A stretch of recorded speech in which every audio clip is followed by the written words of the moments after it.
Bravely Default 2 certainly has its share of boss fights, and with this new addition to the Bravely franchise, the difficulty has been increased quite noticeably, which may result in players getting stuck more often than in previous iterations.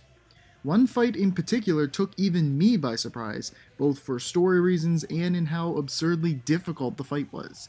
This fight being, of course, the Berserker Asterisk holder. Now before we go forward, I do have to warn you, this guide will contain massive spoilers for the first chapter of Bravely Default 2, so if you aren't on this boss yet, please tune out now. But for the rest of you staying around, please hit that like and subscribe button, and let's get into the boss. Alright, so the Berserker boss fight occurs in Chapter 1 after you raid Bernard's mansion to retrieve the water crystal and manage to defeat him and obtain the Thief Asterisk. Afterwards, Castor appears and kills Bernard, revealing he had designs on the crystal all along and plans to frame the party for Bernard's death to get them out of the way. This will result in your party being transported to the Savalon jail. Once freed by Anyhow, there will be a notification at the palace. This is where Castor will be waiting for you, so if you are not prepared, do not immediately go there. You do have time to wander around town and outside and get ready. Castor's fight isn't necessarily complicated, it's just that he hits like a 14-wheel truck on steroids. He only has 4 main moves outside of his basic attack. Vent Fury will put him in Berserk mode, which will increase his physical damage but reduce his physical defense. Crescent Moon is an attack that will hit the entire party one time, Shell Split will hit one party member and reduce their physical defense, and Water Damage deals heavy water damage to a single target.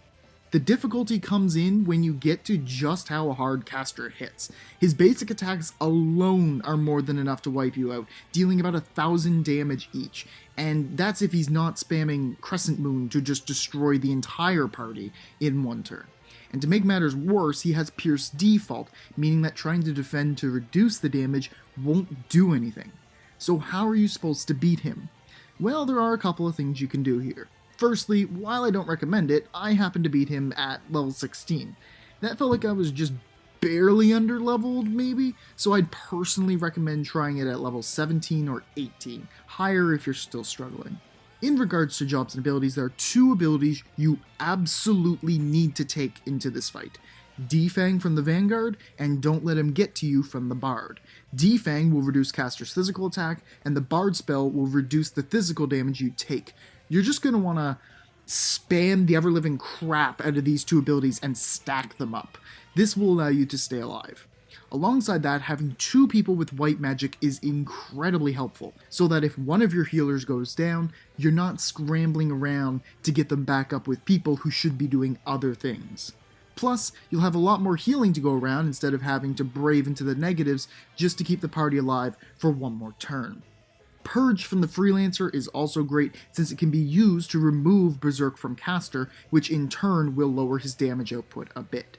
I went with 1 DPS character, 2 healers, and the buffer debuffer with Bard and Vanguard. For DPS, I use the Monk since it has a lot of great damage options for this point in the game, as well as boasting high HP so you don't, immediately die.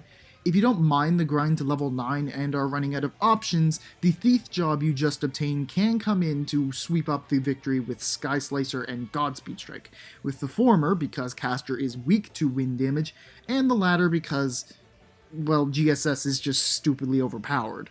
Beastmaster is also a very strong class and offers a lot of options with the beasts you can collect to use in the fight. Some of the better beasts you can use at this point in the game are Undines for healing, Restless Souls for stop, which is something that Castor can be inflicted with, Jellyfans to lower Castor's defense, and Minotaur for just really good damage. I don't particularly recommend Black Mage for your main source of damage, even though Castor is weak to water. For status ailments, Castor can be inflicted with Poison, Freezing, and Stop. The last 2 are similar but not the same. They might be annoying to inflict, but if you can land them, they'll make things a lot easier. In regards to equipment, if you can get water talismans for everyone on your team, you won't have to worry about water damage, which leaves all the other moves. Using bangles to inflate your party's HP can also help. So keep your Bard buffs up, keep using Defang on Castor, and always make sure your party is at full health. Those are the keys to winning the fight against the Berserker. Now go get him, I believe in you. I hope this guide has helped you out with this fight. If it did, you can help me out by hitting those like and subscribe buttons, and sharing this video with anyone else who might be struggling with this fight. If there's a boss you're having difficulty with that you'd like me to cover, please let me know in the comments below, but try to keep it spoiler-free, like saying the Asterisk name instead of who has it, or the name of the chapter the boss is in, like Chapter 5 Final Boss or whatnot. Anyhow, that's all for now. Thank you for watching, have a good day, and I'll see you soon.